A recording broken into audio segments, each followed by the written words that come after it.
শহর কাঁপানো এক ভয়ঙ্কর পাগল যাকে সবাই চেনে ম্যাকডগ নামে। কিন্তু সেই উন্মাদ আরিয়ানকে বাগে আনতে জীবনে এন্ট্রি নিল তার থেকেও এক বড় পাগল মেয়ে যারা, যে আরিয়ানকে কেউ ছুতে পর্যন্ত সাহস পায় না। যারা তাকে শুধু বিয়েই করলো না, বরং নিজের হাতের পুতুল বানিয়ে নাচাতে শুরু করলো। কিন্তু কেন? এটা কি নিছক ভালোবাসা, নাকি কোনো ভয়ঙ্কর প্রতিশোধের শুরু? নিজের মায়ের খুনিদের সাজা দিতে যারাকে পারবে আরিয়ানের অন্ধকার জীবনকে বদলে দিতে, নাকি আরিয়ানের ভেতরের পশুটা জেগে উঠে ধ্বংস করে দেবে যারার সব স্বপ্ন? ভালোবাসা, রহস্য আর প্রতিশোধের এই চরম লড়াই দেখতে ভিডিওটি একদম শেষ পর্যন্ত দেখুন। তো শুরু করা যাক। গল্পের শুরুতেই ফিমেল লিড যারাকে দেখি। সে একটা মেন্টাল হসপিটালে ছিল। তার বাবা আর সৎ বোন আনিশা তাকে নিতে আসে। বাবা তাকে বলে, চলো বাড়ি যাওয়ার সময় হয়ে গেছে, আমরা তোমার বিয়ে আরিয়ানের সাথে ফিক্স করেছি। সে এই গল্পের মেইন লিড, প্লাস শহরের সব থেকে রিচেস্ট ম্যান। যারা কনফিউজড হয়ে বলে, কিন্তু আমার বিয়ে তো হাসিবের সাথে হওয়ার কথা ছিল। আনিশা হেসে বলে, সিস্টার, গত 3 বছর ধরে তুমি মেন্টাল অ্যাসাইলামে আছো। হাসিবের ফ্যামিলি কি এখন আর তোমার সাথে তার বিয়ে করাবে? তাছাড়া আমরা এখন এঙ্গেজড। সো আরিয়ানের সাথে বিয়ে করা ছাড়া তোমার হাতে আর কোনো অপশন নেই। সে এবার একটু অপমান করেই বলে, আরিয়ান শহরের সব থেকে রিচেস্ট ম্যানের ছেলে হলেও সে একটি ম্যাড ডগ। তোমার মতো কেউ তার ধারে কাছে ঘেঁষতে চায় না। এখন চয়েস তোমার, হয় এখানে পৌঁছে মারো, না হয় আরিয়ানকে বিয়ে করো। যারা তার বাবাকে রিকোয়েস্ট করে যে সে এখানে থাকতে চায় না, সে আরিয়ানকে বিয়ে করতে রাজি হয়ে যায়। তার বাবা খুব খুশি হয়, কারণ উনি ভেবেছিল এই বাহানায় আরিয়ানের থেকে কিছু বিজনেস প্রফিট পাওয়া যাবে। কিন্তু উনি জানতো না যারা জাস্ট ওই মেন্টাল হসপিটাল থেকে বের হওয়ার জন্যই এই প্ল্যানটা করছে। পরের সিনে দেখানো হয় যারা আর আরিয়ানের বিয়ের দিন চলে এসেছে। ব্রাইডাল ড্রেস পরে এসে আরিয়ানের বাসায় পৌঁছায়। আরিয়ানের ফাদার জানায় আরিয়ান বিয়ে অ্যাটেন্ড করতে পারবে না, কারণ তোমরা তো জানোই সে একটি ম্যাড ডগ। কিন্তু যারা বলে, ড্যাড ডোন্ট ওয়ারি, আমি আর আরিয়ান তো হাজব্যান্ড ওয়াইফ হতে চলেছি। আপনি জাস্ট একবার আমাকে ওর সঙ্গে দেখা করতে দিন, আমি দেখি ওকে কনভিন্স করতে পারি কিনা। আরিয়ানের ফাদার তাকে অফার দেয়, যদি তুমি আমাদের একটা বেবি দিতে পারো, তবে আমরা তোমাকে কোম্পানির 20% শেয়ার দিয়ে দেব। যারা এটা শুনে তো শকিংলি হ্যাপি হয়ে যায়। আরিয়ানের ফ্যামিলি থেকে 20% শেয়ার পাওয়া মানে সে পুরো কোটিপতি। এখন সে আরিয়ানের সাথে ফার্স্ট টাইম দেখা করতে যাওয়ার জন্য রেডি। যদিও সে ওর ব্যাপারে আগে থেকেই শুনেছিল যে সে একদম উইয়ার্ড বিহেভ করে। ওর মা মারা যাওয়ার পর থেকেই সে পাগলের মতো অ্যাক্ট করে, কারোর সাথে সরাসরি কথা বলে না। ইভেন ওর ফাদারের সাথেও রিলেশন একদম ভালো না। যারা একটু নার্ভাস ফিল করছিল, তাও সে সাহস করে আরিয়ানের রুমে এন্টার করে। আরিয়ান দেখতে কিন্তু টপ ক্লাসে হ্যান্ডসাম ছিল। যারাকে দেখে সে প্রচন্ড রেগে গিয়ে ওর দিকে একটি কাঁচের গ্লাস ছুঁড়ে মেরে বলে, তুমিও মরার জন্য এখানে চলে এলে? নিজের জান যদি প্রিয় হয় তবে এখান থেকে চলে যাও। যারা ভয় না পেয়ে আরিয়ানের কাছে যায় এবং ওর শার্টে একটি ফুল লাগিয়ে দিয়ে বলে, আজ আমাদের ওয়েডিং, নিজের হাজবেন্ডকে ছাড়া আমি এখান থেকে কিভাবে যেতে পারি?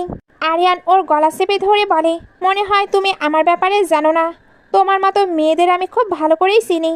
চলে যাও, না হলে জান হারাবে। কিন্তু যারা ফুললি প্রিপেয়ার্ড হয়ে এসেছিল, সে সাথে করে একটি ইলেকট্রিক শকিং ডিভাইস নিয়ে এসেছে, যা লিটল বিট ইলেকট্রিক শক দিত। আরিয়ানকে কন্ট্রোল করার জন্য সে ওটাই ইউজ করে। ইলেকট্রিক শকের ঝটকায় আরিয়ান নিচে পড়ে যায়। সে যারাকে থ্রেট দিয়ে বলে, তুমি খুব ভুল মানুষের সঙ্গে পাঙ্গা নিচ্ছ। যারা হাসতে হাসতে বলে, এখন তো আমরা বিয়ে করতে যাচ্ছি, আমি যদি তোমাকে কন্ট্রোল না করি তবে কে করবে? সোজা আঙ্গুলে ঘি না উঠলে আঙ্গুল বাঁকা করতে আমি জানি। হয় সোজাভাবে আমার সঙ্গে বিয়ের মণ্ডপে চলো, না হলে এই যে দেখছো মেডিসিন, এটা খাইয়ে তোমাকে একদম পুতুলের মতো কন্ট্রোল করে নিয়ে যাব। আরিয়ান তো ছিল প্রচন্ড জেদি। সে যারার সাথে নর্মাল ওয়েতে বিয়ে করার চেয়ে ওই ড্রাগ নেওয়াটাই প্রেফার করেছিল।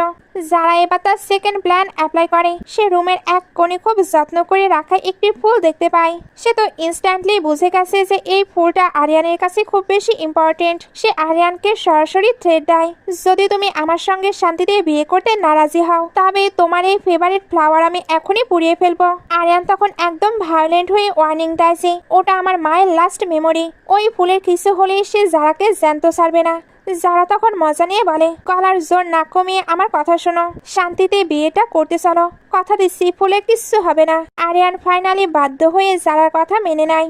অ্যাকচুয়ালি লাইফে ফার্স্ট টাইম সে তার মতোই একজন ম্যাড গার্লে দেখা পেয়েছে, যে তাকে যে কোনোভাবে কন্ট্রোল করেই ছাড়লো। আরিয়ান বিয়েতে রাজি হওয়ার পর বলে, তুমি আমাকে যে ড্রাগ দিয়েছো সেটার অ্যাকশন শেষ করার জন্য এখন তোমাকে হেল্প করতে হবে। কিন্তু যারা তাকে উল্টো আবার ইলেকট্রিক শক দিয়ে হাসতে হাসতে বলে, আরে বোকা, ওই ঔষধে তো কিচ্ছু ছিল না, এখানে রোম্যান্স করার বাহানা খুঁজো না, চুপচাপ নিচে চলো। অন্যদিকে নিচে গেস্টরা যারা আর আরিয়ানের জন্য ওয়েট করছিল। আনিশা তো হাসিবের সাথে হাসাহাসি করছিল এই ভেবে যে যারা লাইফ আজ থেকে হেল হতে চলেছে। সে তো এটাই চেয়েছিল, এমনকি সে যারার ফিয়ন্সিকেও ছিনিয়ে নিয়েছে। হাসিবেরও কোনো গিল্ড ছিল না যারাকে ছেড়ে আনিশার সাথে এঙ্গেজড হওয়ায়।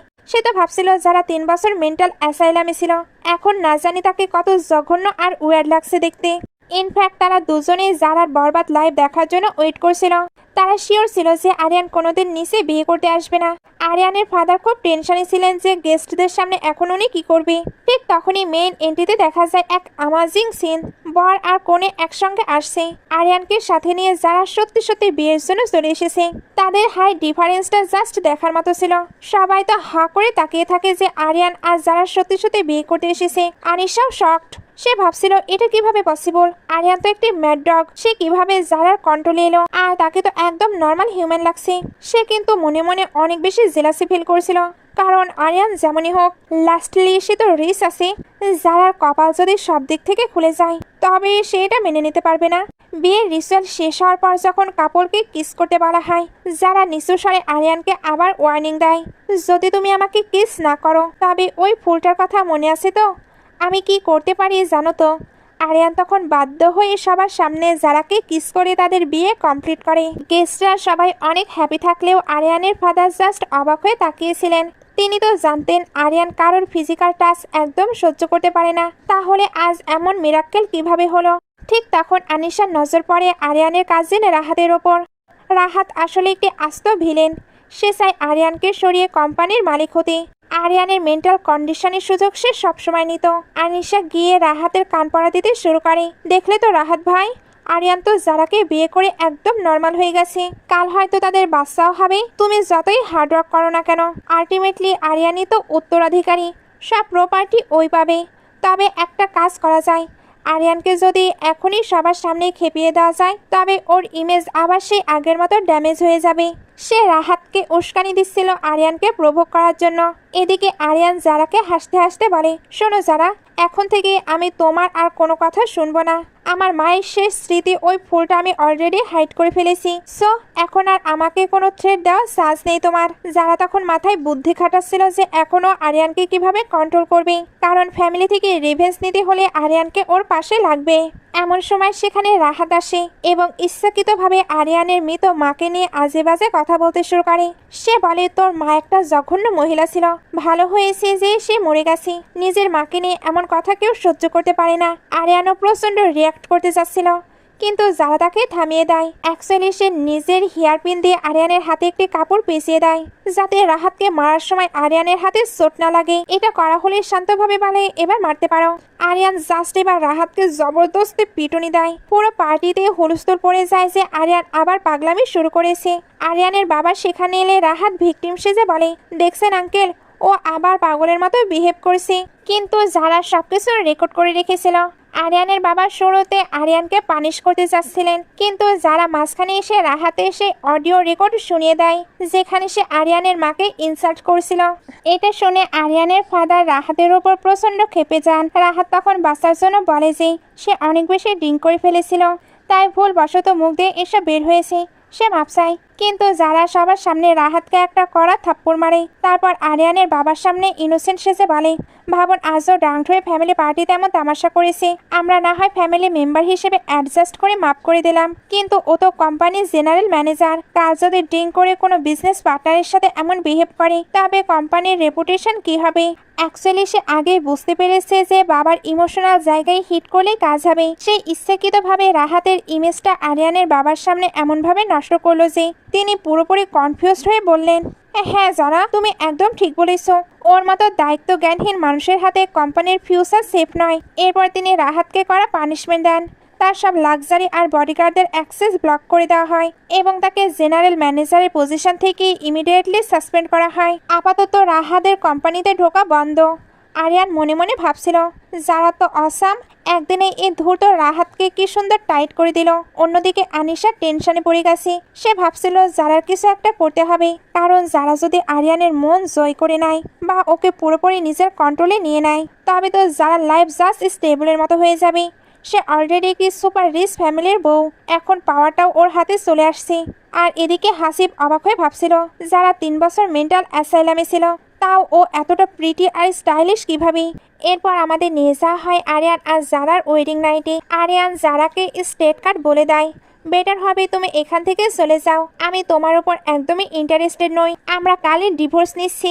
কিন্তু যারাও দমে যাওয়ার পাত্রী নয়, সে ক্লিয়ারলি বলে দেয়, শোনো আরিয়ান, আমি তোমাকে কোনো ডিভোর্স দিচ্ছি না, তুমি চাইলে আমাকে মারতে পারো, তুমি এত হ্যান্ডসাম যে তোমার হাতে মরেও শান্তি।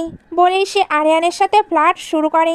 আরিয়ানের ওই ইনোসেন্ট চোখ দুটোর দিকে তাকিয়ে যারা বুঝে যায় কিসের ম্যাড ডগ, লোকটা আসলে অনেক কিউট। জাস্ট একটু কেয়ার আর টেকনিক দিয়ে ওকে টেম করলেই ও একদম বসে চলে আসবে। যারা আরিয়ানের সাথে রোম্যান্স স্টার্ট করে, কিন্তু রিয়েলিটিতে এসে জাস্ট একটা কিস করেই থেমে যায়। আর সব থেকে মজার ব্যাপার হলো, আরিয়ান কিন্তু নিজেই স্বপ্নে দেখছিল তারা ওয়েডিং নাইটে নিজেদের এতটা কাছাকাছি এসে ইন্টিমেট হচ্ছে। রিয়েল লাইফেও কিন্তু যারাকে সে আটকাছিল আর রোম্যান্স করতে নিষেধ করেছিল। তবে হঠাৎ করেই ওর ঘুম ভেঙে যায়।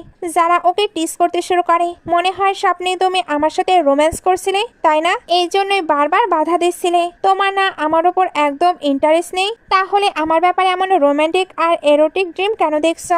আরিয়ান নার্ভাসলি বলে, না না, এটা সত্যি যে আমি তোমার উপর একদমই ইন্টারেস্টেড নই। যারা তখন আরিয়ানের কোলের ওপর গিয়ে বসে তাকে কিস করে বলে, কিন্তু তোমার বডির ল্যাঙ্গুয়েজ তো অন্য কিছু বলছে। তাদের রোম্যান্স যখন একটু একটু করে জমছিল, ঠিক তখনই তাদের কাজের লোক এসে জানায় যে আনিশা যারার সঙ্গে দেখা করতে এসেছে। যারা জানতো যে আনিশা অবভিয়াসলি ওকে ডিস্টার্ব করতে এসেছে, সে আরিয়ানকে বলে, আমি নিচে তোমার জন্য ওয়েট করছি, ফ্রেশ হয়ে ব্রেকফাস্ট টেবিলে চলে এসো, আমি তোমার ওপর আশা রাখছি, প্লিজ এটা ভেঙো না। আরিয়ান বিরক্তি নিয়ে বলে, আমি কি ও চাকর নাকি যে ও যা বলবে তাই শুনবো? কিন্তু যারা ওকে এমনভাবে হিপনোটাইজ করে রেখেছে যে বেচারা অলরেডি কন্ট্রোলে চলে এসেছে। সে মুখে না বললেও চুপচাপ ফ্রেশ হয়ে নিচে যাওয়ার জন্য রেডি হতে থাকে। এদিকে নিচে আনিশা ড্রয়িং রুমে বসে যারার জন্য ওয়েট করছিল। যারা নিচে নামতে দেরি করেছিল দেখে আনিশা মনে মনে খুশি হচ্ছিল। আরিয়ান নিশ্চয় তাকে এমন ধোলাই দিয়েছে যে যারা আজ বিছানা থেকে উঠতে পারছে না। কিন্তু যারা যখন নিচে নামলো, তাকে একদম ঝকঝকে আর ফ্রেশ দেখাচ্ছিল। বাসার মেয়েরা যারাকে খুব রেসপেক্ট দিচ্ছিল। আনিশা তো যারাকে টিচ করার কোনো সুযোগই ছাড়ছিল না। সে ইনসাল্ট করে বলল, কি ব্যাপার যারা, বিয়ের পরদিনই একা একা ব্রেকফাস্ট করছো? সব ঠিক আছে তো? ঠিক তখনই আরিয়ানের এন্ট্রি হলো। আনিশা তো আরিয়ান আর জারার মধ্যে ঝগড়া লাগানোর জন্য মরিয়া হয়ে উঠলো। তবে যারাও আনিশার সামনে আরিয়ানের এতটা ক্লোজ হচ্ছিল যেন তারা একেবারে লাবিডাবি কাপল। সেখানে আরিয়ানকেও ইশারায় বোঝায়, তোমাকেও আমার সঙ্গে অ্যাক্টিং করতে হবে। আরিয়ান যখন রাজি হচ্ছিল না, সে তখন ব্ল্যাকমেল করে বলে, যদি তুমি এখন আমার সঙ্গে কোঅপারেট না করো, তবে পাবলিকলি তোমার কিন্তু বড় বেইজ্জতি হবে, কারণ এই মিলকে আমি লাভ পোর্শন মিশিয়ে দিয়েছি। আরিয়ান এবার ইজ্জত বাঁচাতে যারার সঙ্গে তাল মেলাতে থাকে। আনিশা যখন নিজেকে যারার চেয়ে বেশি সুন্দরী আর ট্যালেন্টেড জাহির করার জন্য শো আপ করছিল, আরিয়ান তাকে বকা দিয়ে ওখান থেকে বিদায় করে দিল। এরপর সে যারাকে স্ট্রংলি ওয়ার্নিং দিয়ে বলে, আর কখনো এমনটা করার ট্রাই করো না, রেজাল্ট ভালো হবে না। যারা কিউটলি হেসে বলল, তুমি কত ভোলা আর ইনোসেন্ট, আমি তো মিথ্যায় একটি ব্লব দিয়েছিলাম আর তুমি সেটা বিশ্বাসও করে নিলে। লাভ পোর্শন বলে কিচ্ছু নেই, মনে হচ্ছে তোমার লাভ বা রোম্যান্স নিয়ে কোনো এক্সপিরিয়েন্সই নেই। আরিয়ান তার মায়ের মৃত্যুর পর থেকে বাইরের জগতের সাথে মিশত না, তাই এসব দুনিয়াদারির আইডিয়া ওর কম। যারাই ছিল প্রথম মেয়ে যে ওর সাথে এমন জেদ করে টিকে আছে, তাই আরিয়ানের মনে কোথাও না কোথাও তার জন্য একটি সফট কর্নারও তৈরি হচ্ছিল। যদিও সে মুখে বলল, আমি কোনোদিন তোমাকে ভালোবাসবো না। যারাও স্মার্টলি রিপ্লাই দিল, আমিও চাই না তুমি আমাকে ভালোবাসো, জাস্ট পাবলিকলি আমাকে সম্মান দেবে, বদলে আমি তোমাকে হেল্প করব। আমি জানি তুমি রাহাতকে হেট করো, তাকে রাস্তা থেকে সরানোর প্ল্যান আমার কাছে আছে। কিন্তু আরিয়ান তাতে রাজি হলো না। রুমে ফিরে আরিয়ানের মনে খুব অস্থিরতা হচ্ছিল। সে বাটলারি থেকে ঔষধ চাইল। বাটলার অবাক হয়ে বলল, স্যার, আপনি তো বলেছিলেন ওষুধ খাওয়াচ্ছি মানুষকে কষ্ট দেওয়াই ভালো, এখন নিজেই ওষুধ খাচ্ছেন কেন? কিন্তু আরিয়ান খুব আপসেট ছিল। সে আর কথা না বাড়িয়ে ওষুধ খেয়ে নিল। একটু রিল্যাক্স ফিল করতেই যারা আসলো। সে আরিয়ানকে বলল, কাল আমাদের বাড়িতে যেতে হবে ফ্যামিলি মিটের জন্য, তোমাকে রেডি থাকতে হবে। তো তুমি রেডি থেকো। আরিয়ান রাজি হলো, এমনকি সে বাটলারকে জারার বাড়ির জন্য গিফট কেনার অর্ডারও দিল। কিন্তু ঠিক তখনই রাহাতের কল আসলো। রাহাত খুব বাজেভাবে হুমকি দিয়ে বলল, আমি জানি তুমি কোথায় আছো, আমি তোমার মায়ের কবরের সামনে। আমি কি করতে পারি জানো তো? রাহাতের এমন থ্রেট শুনে আরিয়ান আর স্থির থাকতে পারল না। সে জারাকে কিছু না জানিয়েই বেরিয়ে পড়লো। পরদিন সকালে জারা যখন আরিয়ানের জন্য ওয়েট করছিল, তখন সে জানতে পারে যে আরিয়ান গত রাত থেকে বাসায় ফিরেনি। জারা ভাবলো ফাইন, ও না আসুক, আমি একাই যাব। সে একাই তার বাবার বাড়ির উদ্দেশ্যে রওনা দিল। সেখানে গিয়ে যা হওয়ার তাই হলো। জারার বাবা মা তাকে রীতিমতো টর্চার শুরু করলো। তারা জারাকে প্রেশার দিচ্ছিল যেন সে আরিয়ানকে দিয়ে তাদের কোম্পানির জন্য একটি বড় বিজনেস কন্ট্রাক্ট সাইন করিয়ে নেয়। যারা যখন স্টেট কার্ড মানা করে দিল, তখন তারা তাকে মারতে শুরু করলো। ঠিক সেই মোমেন্টেই আরিয়ানের গ্র্যান্ড এন্ট্রি হয়। আরিয়ানকে দেখে জারার ফ্যামিলি একদম কুঁকড়ে গেল। সে ম্যাড্রগ হোক আর যাই হোক, সে তো শহরের সব থেকে পাওয়ারফুল ফ্যামিলির ছেলে। আরিয়ানের পার্সোনালিটি দেখে তারা টু শব্দ করার সাহস পেল না। ওদিকে হাসিব অবাক হয়ে লক্ষ্য করছিল যে আরিয়ান আর যারার রিলেশনশিপ তো বেশ সলিড লাগছে। এরপর যারা তার পুরনো রুমে যায় এবং তার মায়ের দেওয়া সে লাস্ট মেমোরি একটি এক্সপেন্সিভ নেকলেস পরে নেয়। এটা তার কাছে অনেক স্পেশাল ছিল। আনিশা যখন ওই নেকলেসটা দেখলো, তার চোখ তো কপালে। সে মনে মনে ক্যালকুলেট করে ফেললো যে এটার দাম মিনিমাম 2 বিলিয়ন হবে। সে ভাবলো যে কোনোভাবেই হোক এই নেকলেসটা আমার চাই। যারা রুম থেকে বের হওয়ার সময় হাসিব তার রাস্তা আটকায়। সে যারাকে ইমোশনালি উইক করার জন্য বলে, যারা তুমি কি জানো আমি কেন আনিশাকে বিয়ে করছি? কারণ যখন আমি পাহাড়ের ক্লিপ থেকে পড়ে গিয়েছিলাম, তখন টানা 7 দিন আনিশা আমার পাশে থেকে আমার সেবা করেছিল। হাসিব জানতো না যে আরিয়ান আড়ালে দাঁড়িয়ে তাদের সব কথা শুনছে। যারা হাসিবের দিকে তাকিয়ে ধমক দিয়ে বলে, তোমার মতো গাধা আমি জীবনে দেখিনি। আরে বেকুব, তোমার ব্লাড আমার সাথে ম্যাচ করছিল, আর তোমাকে বাঁচাতে গিয়ে আমার প্রচুর রক্তক্ষরণ হয়েছিল। আমি টানা 7 দিন কোমাতে ছিলাম, আর তুমি ভাবছো আনিশা তোমার সেবা করেছে? যাই হোক, তুমি তো আমাকে কোনোদিন লাইকই করনি। এখন তো আমি আরিয়ানকে বিয়ে করেছি, সে আমার হাজবেন্ড।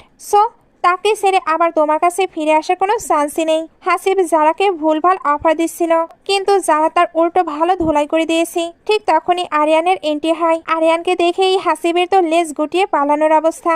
সে কোনো মতে ওখান থেকে কেটে পড়ে। আরিয়ান জারাকে টিস করে বলে, তোমার টেস্ট ইন বয়ফ্রেন্ডস কিন্তু জাস্ট জঘন্য। যারাও কম যায় না। আরিয়ানকে হেসে বলে, কেন, তোমার কি জেলাস ফিল হচ্ছে নাকি?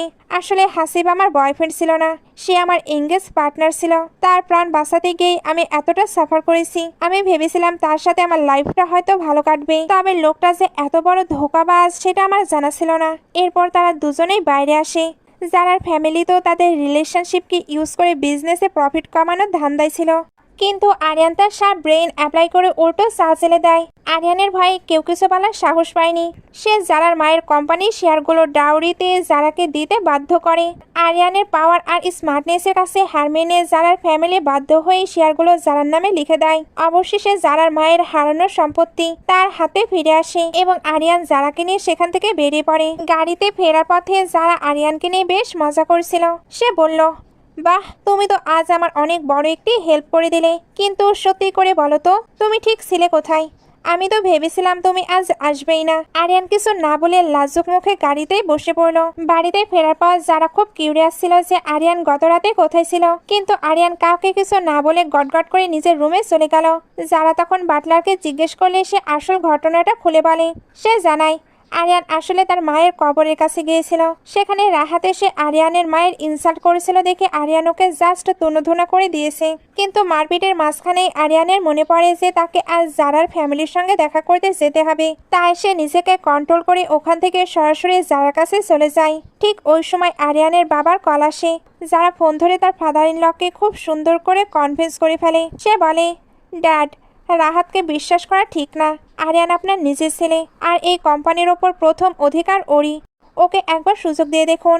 সে এত সুন্দরভাবেই ড্যাডকে বোঝায় যে ড্যাড রাজি হয়ে গিয়ে বলে, যারা তুমি যদি আরিয়ানকে রাজি করতে পারো তবে আমার ফুল সাপোর্ট তোমার সাথে আছে। এখন যারার জন্য সব থেকে টাফ কাজ ছিল আরিয়ানকে অফিসে যাওয়ার জন্য রাজি করানো।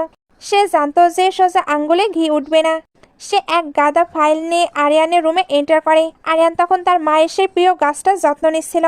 যারা একদম কনফিডেন্সের সাথে গিয়ে আরিয়ানকে বলে, শোনো আরিয়ান, কাল আমরা দুজন একসঙ্গে কোম্পানিতে যাচ্ছি, নো মোর এক্সকিউজেস। আরিয়ান যারাকে ধমক দিয়ে বলে, তুমি আমাকে কি ভেবেছো? আমি তোমার কোনো কথাই শুনবো না। যারা তখন আর কোনো কথা না বলে আরিয়ানের কাছে এগিয়ে যায় এবং খুব প্যাশনেটলি কিস করতে শুরু করে, কারণ সে জানতো আরিয়ান এটাতে তার প্রতি দুর্বল। সে এবার তাকে বলে, আমি জানি তোমার এই ফিলিংসটা খুব পছন্দ, আর তুমি যদি চাও এই ফিলিংসটা কন্টিনিউ হোক তবে তোমাকে এই ফাইলগুলো স্টাডি করতেই হবে। আরিয়ান তো অলরেডি জারার মায়ায় পড়ে গেছে, সে তাই এখানে ফাইলগুলো স্টাডি করতে শুরু করে। পরদিন সকালে যখন জারা আর আরিয়ান একসাথে কোম্পানিতে এন্টার করে, সবাই জাস্ট শকড হয়ে যায়। রাহাত তাদের দেখে ইনসাল্ট করে বলে, তোমরা কোনোদিন আমার জায়গা নিতে পারবে না, এই পাগলটা সবসময় পাগলই থাকবে। আরিয়ানের প্রচন্ড রাগ উঠছিল, কিন্তু জারা তাকে শান্ত থাকতে বলে, কারণ এটা অফিস আর আগে শেয়ার হোল্ডারদের ট্রাস্ট গেইন করা জরুরি যে আরিয়ান কোম্পানি সামলানোর জন্য পারফেক্ট। যারা আরিয়ানকে কুল ডাউন করে মিটিং রুমে নিয়ে যায়। আরিয়ানের ড্যাড নিজেও এক্সপেক্ট করেনি ওনার ছেলে এখানে আসবে। আরিয়ানকে এবার তার প্রজেক্ট সাবমিট করতে বলা হয়। আরিয়ান যখন তার প্রজেক্ট প্রেজেন্ট করছিল তখন তার প্ল্যান সবারই বেশ পছন্দ হতে শুরু করে।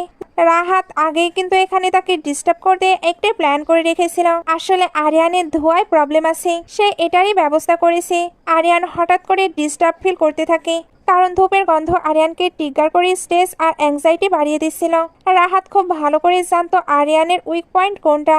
আরিয়ান আবার উইয়ার্ড বিহেভ করা শুরু করলে যারা বুঝে যায় কোনো একটা ঝামেলা হয়েছে, সে স্মার্টলি একটি বাহানা দিয়ে বলে আরিয়ানের পেটে একটু প্রবলেম হচ্ছে, সো আমরা মিটিংয়ে 10 মিনিটের একটি ব্রেক নিচ্ছি।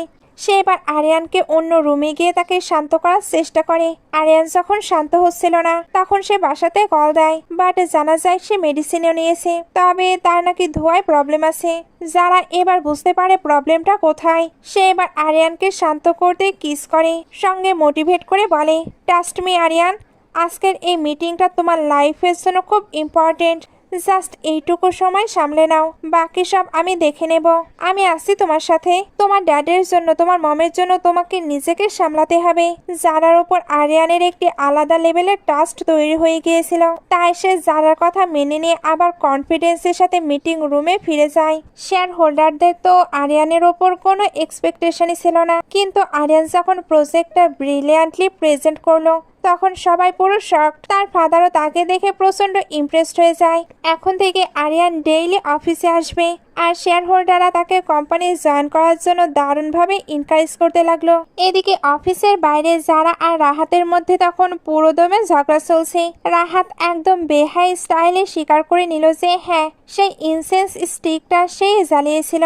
সে বাজেভাবে বলল, আরিয়ান তো একটি পাগল, একটা ধূপের গন্ধে সে যে এমন প্রভোক হয়ে যাবে তাতে আমার কি দোষ।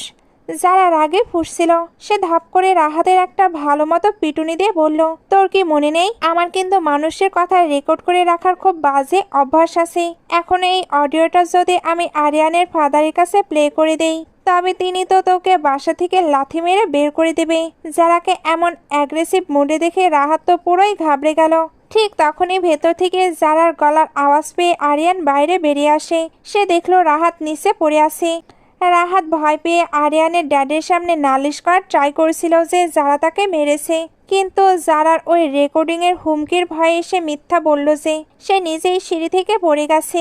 আরিয়ানের ড্যাড রাহাতকে উল্টো ধমক দিল যাতে সে এইভাবে কোম্পানিতে এসে তামাশা না করে। ড্যাড চলে যাওয়ার সাথে সাথে আরিয়ান রাহাতকে সিঁড়ি থেকে একটা ধমক দিয়ে ধাক্কা দিল, সঙ্গে কড়া ওয়ার্নিং দিয়ে বলল, আমার ওয়াইফের থেকে একদম দূরে থাকবে। এরপর জারাকে আরিয়ান খুব সিরিয়াসলি বলল, ওই লোকটা একদমই ভালো না, ওর ধারের কাছেও আজ যাবে না।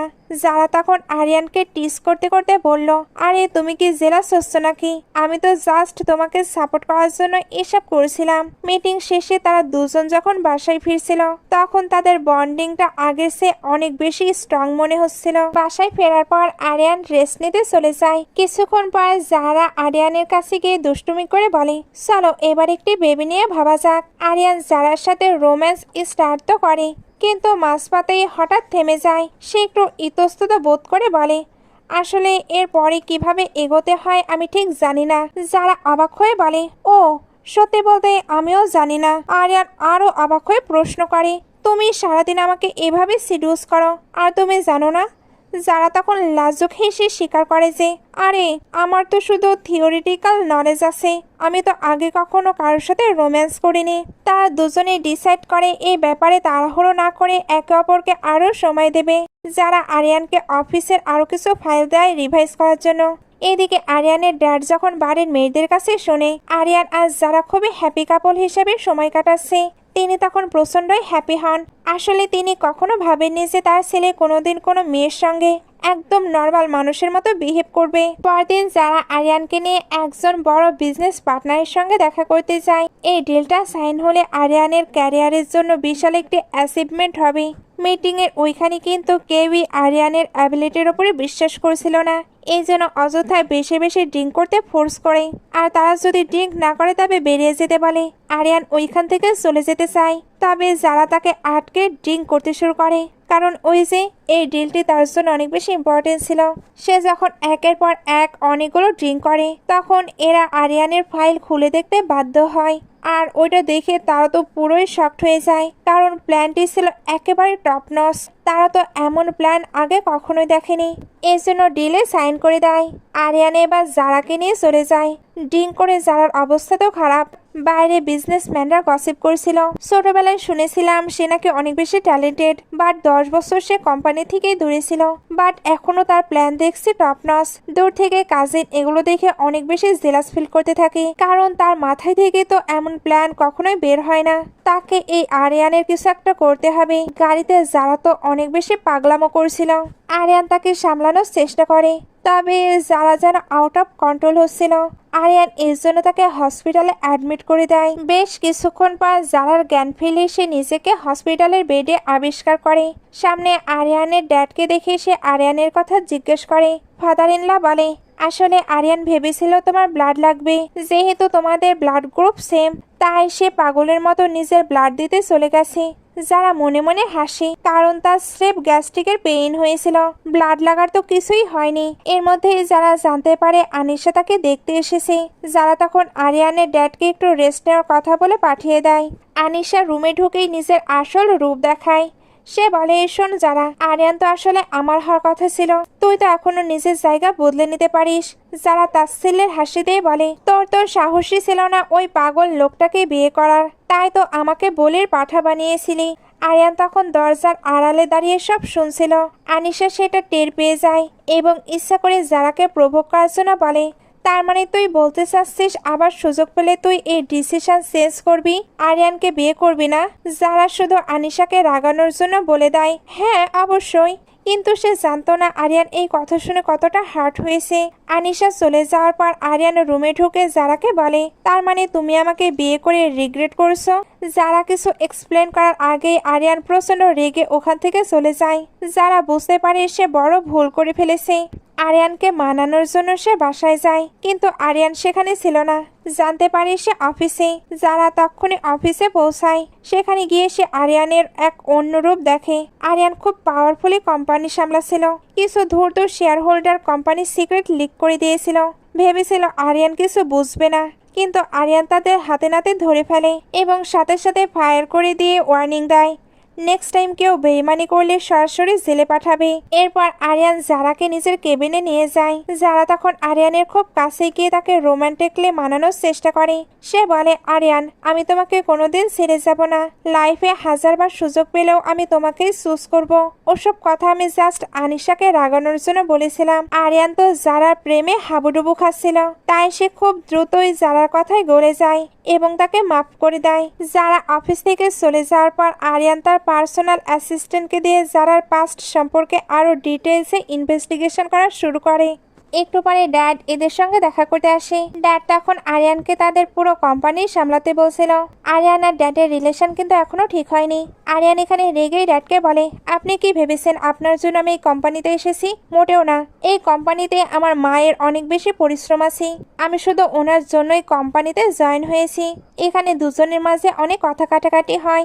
যারা এগুলো দেখে ভাবে আমাকে এদের দুজনের দূরত্ব অবশ্যই যে কোনোভাবে দূর করতে হবে। আরিয়ান তো যারাকে নিয়ে ইনভেস্টিগেশন করছিল, সে এখানে জানতে পারে তার ফ্যামিলি নিজেদের স্বার্থে আর আনিশা হাসিবের এঙ্গেজমেন্টের রাস্তা পরিষ্কার করতে 3 বছরের জন্য তাকে মেন্টাল অ্যাসাইলামে ফেলে রেখেছিল। এমনকি তার ম্যারেজ পার্টনারও নাকি ওই আনিশা ছিল। তবে আনিশা তো তাদের প্রেশিয়াস ডটার, এই জন্য তারা যারাকে এখানে পাঠিয়ে দিয়েছে। আরিয়ানে তো এগুলো শুনে অনেক বেশি রাগ হচ্ছিল। তবে জারার ওপর হওয়া টর্চার আর নির্দয়তার কথা ভেবে আবার তার কষ্টও লাগছিল। সে এবার যে কোনোভাবে জারাকে প্রোটেক্ট করতে চায়।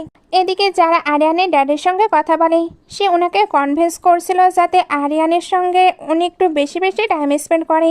এতে ওনাদের মাঝে যে দূরত্ব আছে সেটা কমতে পারে। আরিয়ানের মা মারা যাবার পর সে তো পুরো একা হয়ে পড়েছে। ড্যাডও কোম্পানি নিয়ে বিজি ছিল, কখনোই তাকে সময় দেয়নি। এই জন্যই হয়তো আরিয়ান এখন ওনাকে সহ্য করতে পারে না। ড্যাড প্রথমে ইতস্তত বোধ করছিল, বাট যখন আরিয়ান কল দিয়ে জানায় সে পুরো কোম্পানির দায়িত্ব নিতে চায়, তখন বুঝতে পারে জারার মাঝে কিছু তো একটা আছে, যেটা ওনার এমন মেয়ার ছেলেকেও সুস্থ করে তুলছে। উনি তাই জারার কথা মতোই সবকিছু করতে রাজি হয়। যারা যখন অফিস থেকে বের হচ্ছিল, ঠিক তখন তার ড্যাড আর আনিশা সেখানে হাজির হয়। তারা জারাকে জবরদস্তি প্রেশার দিতে শুরু করলো আরিয়ানের কোম্পানির সাথে কন্ট্রাক্ট সাইন করানোর জন্য। যারা খুব স্মার্টলি উত্তর দিল, যদি কন্ট্রাক্টটা সত্যি কাজের হয় তবে আরিয়ান নিজেই সাইন করবে, আমাকে দিয়ে ফোর্স করানোর দরকার নেই। ঠিক তখনই আরিয়ান এন্ট্রি নেয় এবং জারার পাশে দাঁড়ায়। জারাকে তার ফ্যামিলি কীভাবে টর্চার করেছে তা জেনে যাওয়ার পর সে এখন আর কোনোভাবেই তাদের কোনো হেল্প করতে রাজি নয়। মিটিং রুমে শেয়ার হোল্ডাররা কন্ট্রাক্টটা ভালো বললেও আরিয়ান পরিষ্কার জানিয়ে দেয় সে এটাতে সাইন করবে না। যারার জন্য আরিয়ানের এই স্ট্যান্ড নেওয়া দেখে যারা ভীষণ খুশি হয়, কারণ সে বুঝতে পারে আরিয়ান এখন তাকে সত্যি ভালোবাসে আর রেসপেক্ট করে। কিন্তু যারা ড্যাড তো তখন প্রতিশোধ নিতে মরিয়া হয়ে ওঠে। যারাকে জব্দ করার জন্য তিনি আনিশার কথা মতো আরিয়ানের ড্যাডকে ফোন করে। ওইখানে উনি খুবই ধূর্তভাবে আরিয়ানের ড্যাডকে বলে দেয় যে যারা আসলে একজন মেন্টাল, সে 3 বছর মেন্টাল অ্যাসাইলামে ছিল। তাদের প্ল্যান ছিল এই খবর শুনলে আরিয়ানের ড্যাড জারাকে ঘর থেকে বের করে দিবে, ফলে আরিয়ানের সাথে আনিশার বিয়ের রাস্তাটা আবারও খুলে যাবে। আরিয়ানের ড্যাড সবকিছু জানার পর যখন আরিয়ান আর জারার সঙ্গে কথা বলতে আসে, আরিয়ান ভেবেছিল হয়তো তিনি জারাকে বাড়ি থেকে বের করে দেওয়ার কথা বলবে। এই জন্য সাথে সাথে সে প্রোটেক্টিভ মোডে এসে মাঝখানে দাঁড়িয়ে বলে, ড্যাড আপনার ছেলেও কিন্তু কোনো পাগলের চেয়ে কম নয়। যারা আমার লাইফে না থাকলে আমি নিজেকে কোনোদিন ট্র্যাকে ফেরাতে পারতাম না, আমি ওকে ছাড়বো না। আরিয়ানের ড্যাড তখন হেসে ফেলে বলেন, তুমি সত্যি একটি পাগল। আমি কখন বললাম যে আমি যারাকে আলাদা করছি? বরং যারার পাস্ট শুনে আমার ওর জন্য খুব খারাপ লাগছে। আমি জানি ওর ফ্যামিলি ওকে একদম ভালোবাসে না। তিনি যারাকে কম্পেনসেশন হিসেবে অনেক টাকা দেয় এবং নিজের মেয়ের মতো মেনে নেন।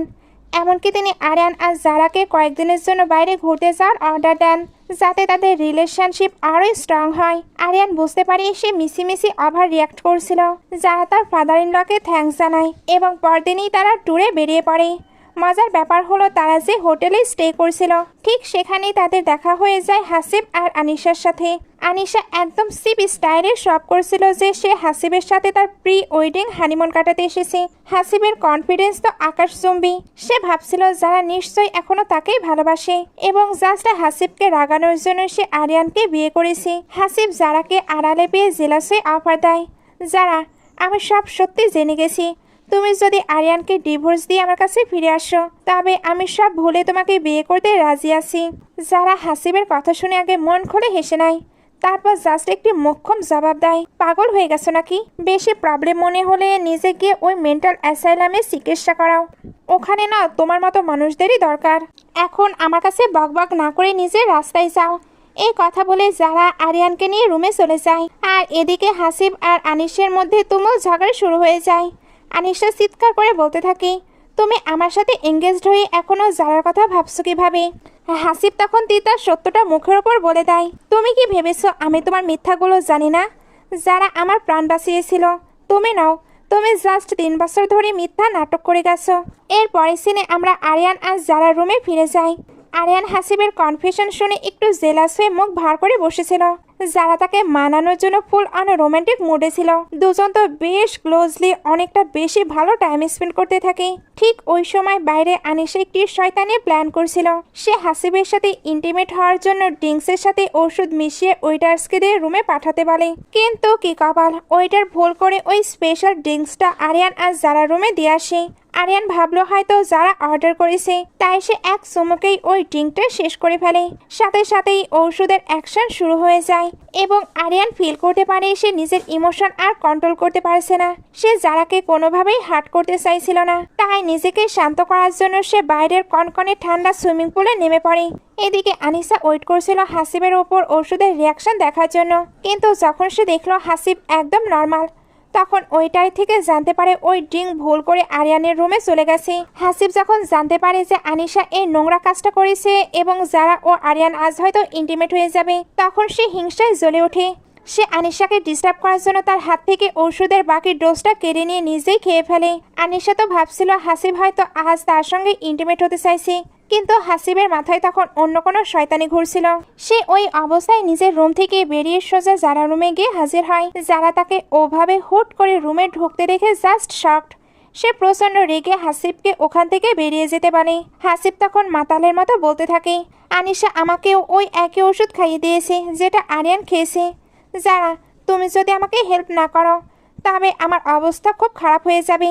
যারা তাকে এক ধাক্কায় রুম থেকে বের করে দিয়ে মুখের ওপর দরজা বন্ধ করে বলে, তোমার ফিয়ন্সি আনিসা আছে তো, ওর কাছে যাও, এখানে আসার একদম দরকার নেই। দরজা বন্ধ করে যারা দ্রুত সুইমিং পুলের দিকে যায় আরিয়ানের কাছে। সে এখন পুরো ব্যাপারটা বুঝতে পেরেছে আরিয়ান কেন এমন ওয়ার্ড বিহেভ করেছিল আর কেন সে নিজেকে কন্ট্রোল করতে পুলে নেমেছিল। এরপর আরিয়ান আর যারা ওই রাতে একে অপরের খুব কাছে আসে, কারণ তারা হাজব্যান্ড ওয়াইফ। এমন সময় তারা যদি একে অপরকে হেল্প না করে তাহলে হাজব্যান্ড ওয়াইফ হিসেবে থেকেও বা কি লাভ। পরদিন সকালে যারা বেশ টায়ার্ড ছিল, আরিয়ান তাকে হাসতে হাসতে টিস করে বলে, যাই বলো আমার থিওরিক্যাল নলেজ কিন্তু বেশ ভালোই কাজে লেগেছে। তাদের এই মিষ্টি রোম্যান্স যখন চলছিল, ঠিক তখন একটা ফোন কল সব ওলট পালট করে দেয়। খবর আসে আরিয়ানের বাবা হসপিটালে ভর্তি। তারা তখনই হসপিটালে পৌঁছায়, কিন্তু আরিয়ান তার বাবার সঙ্গে দেখা করতে একদমই রাজি ছিল না। যারা জানতো আরিয়ান মনে করে তার মায়ের মৃত্যুর জন্য তার বাবাই দায়ী। যারা তখন আরিয়ানকে শান্ত করে এবং তার নিজের মায়ের জীবনের কষ্টের গল্প শুনিয়ে তাকে বোঝানোর চেষ্টা করে যে ঘৃণা করে কোনো লাভ নেই। যারার কথায় আরিয়ান একটু নরম হয় আর তার বাবার কেবিনে যেতে রাজি হয়। কেবিনে ঢোকার পর ডক্টররা জানায় যে আরিয়ানের বাবার হঠাৎ হার্ট অ্যাটাক হয়েছে এবং ওনার কন্ডিশন বেশ ক্রিটিক্যাল। ডাক্তারের কথা শুনে আরিয়ান মুহূর্তেই বুঝে যায় এটা সাধারণ হার্ট অ্যাটাক নয়, নিশ্চয় তাকে এমন কিছু খাওয়ানো হয়েছে যা বিষের মতো কাজ করছে। সে নিশ্চিত হয়ে যায় এটা নির্ঘাত রাহাতের কাজ। আরিয়ান যারাকে তার বাবার কাছে থাকার অনুরোধ করে নিজে আগুনের মতো তেজ নিয়ে কোম্পানির দিকে রওনা হয়। ওদিকে কোম্পানিতে তখন অন্য দৃশ্য। রাহাত অলরেডি সেলিব্রেশন মুডে ছিল। সে শেয়ার হোল্ডারদের বোঝাচ্ছিল যে আরিয়ানের বাবা আর ফিরবে না এবং এখন থেকেই সেই কোম্পানির নতুন সিও। ঠিক সেই মুহূর্তেই আরিয়ান ঝড়ের বেগে সেখানে এন্টার করে। রাহাত কিছু বুঝে ওঠার আগেই আরিয়ান তাকে জবরদস্ত পেটাতে শুরু করে। ভিলেন হওয়ার খুব শখ ছিল রাহাতের, কিন্তু আরিয়ানের 4টা মোক্ষম ঘুষি খাওয়ার পরেই তার সব জারিজুরি শেষ। সে কাঁদতে কাঁদতে পুলিশের সামনে স্বীকার করে নেয় যে সেই আরিয়ানের বাবার খাবারে ওই হার্ট অ্যাটাক করানোর ওষুধ মিশিয়েছিল। আসলে যারা আগে থেকে স্মার্টলি পুলিশ নিয়ে তৈরি ছিল। রাহাতের এই লাইভ কনফেশন পুলিশের সামনে হয় এবং পুলিশ তাকে হাতকড়া পরিয়ে সরাসরি জেলে নিয়ে যায়। এখন তো রাহাতের জায়গা পার্মানেন্টলি শ্রীঘরে। এরপর তারা দুজনে হসপিটালে যায়। আরিয়ানের বাবার তখন জ্ঞান ফিরছে। আরিয়ানকে পাশে দেখে তিনি খুব ইমোশনাল হয়ে পড়েন। যারা তখন অনেক সাহসের সাথে আরিয়ানের মায়ের সেই পুরনো কার অ্যাক্সিডেন্টের ব্যাপারে জানতে চায়। আরিয়ানের বাবার চোখে জল ফেলে সত্যিটা বলে অ্যাক্সিডেন্টের সময় তারা দুজনে গাড়িতে আটকে গিয়েছিল। আরিয়ানের বাবা চেয়েছিলেন তার স্ত্রীকে আগে বাঁচাতে, কিন্তু আরিয়ানের মা তার হাজব্যান্ডকে পাগলের মতো ভালোবাসতেন। তার শেষ ইচ্ছা ছিল যেন আরিয়ানকে আগে সেভ করা হয়। আরিয়ানের বাবা ছোট আরিয়ানকে কোলে নিয়ে কোনো মতো গাড়ি থেকে বের হওয়ার কয়েক সেকেন্ডের মধ্যেই পুরো গাড়িটা ব্লাস্ট হয়ে যায়। তিনি আর নিজের ওয়াইফকে বাঁচানোর সুযোগ পায়নি। সারা জীবন তিনি এই আফসোস আর রিগ্রেট নিয়ে বেঁচে আছেন এবং ওয়াইফের প্রতি ভালোবাসার কারণে তিনি দ্বিতীয়বার বিয়েও করেনি। এতদিন আরিয়ান ভাবতো তার বাবাই তার মাকে মেরে ফেলেছে, কিন্তু আজ সত্যিটা জানার পর তার সব ভুল ভেঙে যায়। সে তার বাবার হাত ধরে কান্নায় ভেঙে পড়ে।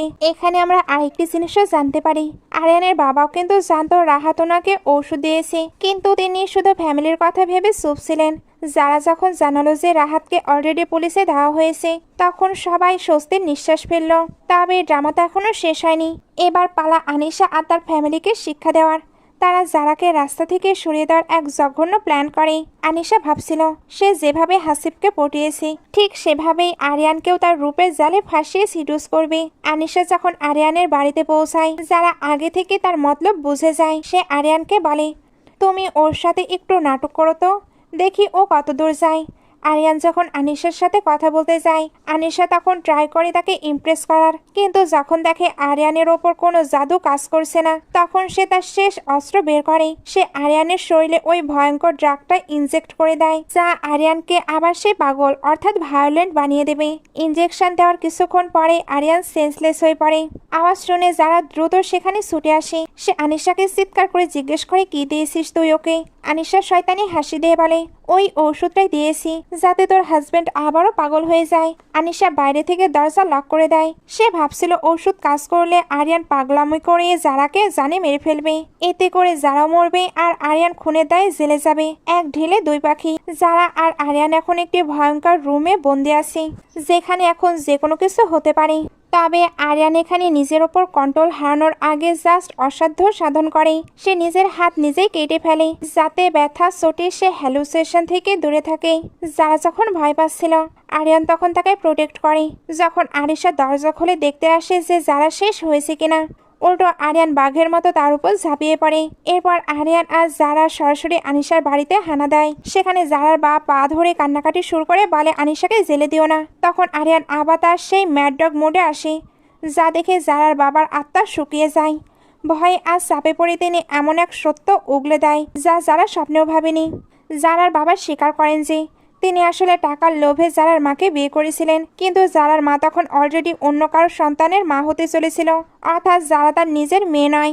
আরও ভয়াবহ ব্যাপার হলো, আনিশার মায়ের সাথে মিলে জারার বাবা ষড়যন্ত্র করে জারার মাকে খুন করেছিলেন, যাতে তারা শান্তিতে সব সম্পত্তি ভোগ করতে পারে। যারা এই সত্য শুনে পুরো শকড হয়ে যায়, কিন্তু সে দমে যায়নি। সে অলরেডি পুলিশকে সাথে নিয়ে এসেছিল। পুলিশের সামনে এই খুনের স্বীকারোক্তি হওয়ায় আনিশা, জারার বাবা এবং আনিশার মা তিনজনকেই পুলিশে হাতকড়া পরিয়ে টেনে হিঁচড়ে জেলে নিয়ে যায়। সব মেঘ কেটে গিয়ে যারা আর আরিয়ানের জীবনে এখন শুধু রোদ। তারা এখন একে অপরের সাথে সুখী। যারা তার মায়ের খুনিদের সাজা দিতে পেরেছে, আর আরিয়ান খুঁজে পেয়েছে তার সত্যিকারের ভালোবাসাকে। তো বন্ধুরা, যারা আর আরিয়ানের এই রোম্যান্সকল লড়াই আর ভালোবাসার গল্পটি আপনাদের কেমন লাগলো? যদি ভালো লেগে থাকে তাহলে লাইক কমেন্ট করে দেবেন। আজকের মতো বাই বাই।